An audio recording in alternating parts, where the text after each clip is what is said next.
Hello everyone and welcome.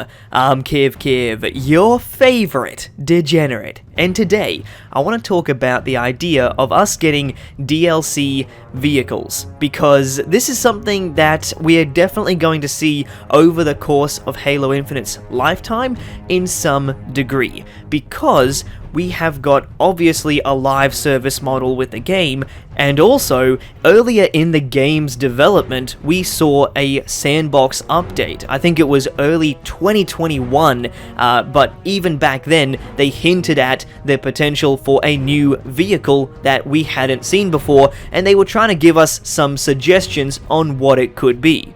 I will get to that in just a moment, and I'll cover that in some better detail, but the reason I'm making this video is because the people over at Alpha Archive were able to go through the data files for Halo Infinite, and they data mined actually a Cougar, which is a Halo Wars vehicle. Even though it doesn't have textures, it's just a red blob, it actually is there. But yeah, it actually works, and they were driving it around in their video. I'll leave a link to that in the description for you all.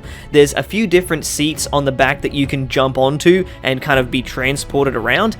There's also a driver seat and a gunner seat where you can shoot off some like mini rockets. It's hard to tell because none of it has any textures, so I don't know if it's like rockets or if it's like grenade launcher sort of things, but it's hard to say. What we do know though is that a 343 employee has seen this video and has also confirmed that this is not the vehicle that they were hinting at in the sandbox update. So we've got the potential for two vehicles to come in as DLC. From the sounds of the response, this is the same Brian Berryhill who gave the initial hint in the blog post. So he says that we're getting warmer, but it's not the vehicle he was talking about. The best part though is that he says it hasn't been data mined yet, which suggests that we should be able to see it at some point in the future if we keep looking. So obviously the people at 343 are actually putting some thought into what they can do to add to the vehicle sandbox and giving us something that we haven't seen before. That's really good to see. But the million-dollar question is, what could that second vehicle be? When Brian is talking about the vehicle in the blog post, he keeps using words that are about fire. So a lot of people are thinking it's a flamethrower vehicle of some kind. He goes on to say that it's looking pretty hot and that the vehicle is igniting some new discussions and that it's also something that's lit a fire under the team. So it's just like three references to something about fire. So my initial guess is that it could be a flamethrower Warthog, which is also a Halo Wars vehicle that we have seen in that game. This definitely is not the Razorback that he's talking about, because he says that it's somewhere in between a Warthog and a Scorpion in power level. This is totally different to the Razorback because obviously it's a transport vehicle. It doesn't have any firepower, so it's definitely not the Razorback that we already know and love. So to me at least, it sounds as if this vehicle is going to be something completely different.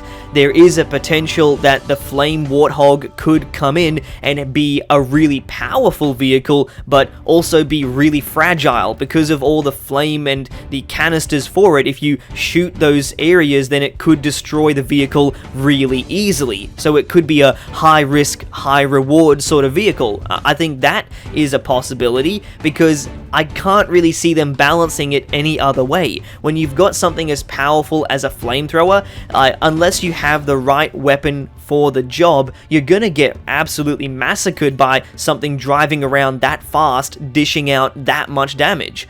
So in my head, that's what makes the most sense, but I'd love to hear your thoughts, because you guys always seem to come up with some amazing ideas. So what do you think about the idea of DLC vehicles? And also, how do you guys feel about vehicles being brought over from Halo Wars 2?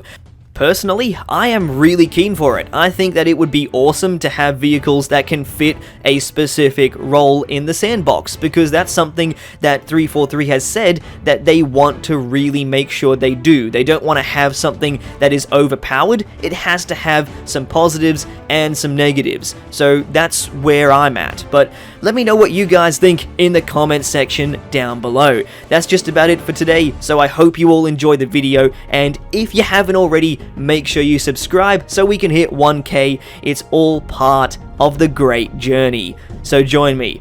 I've been Kiv, and I'll see you all on the next one.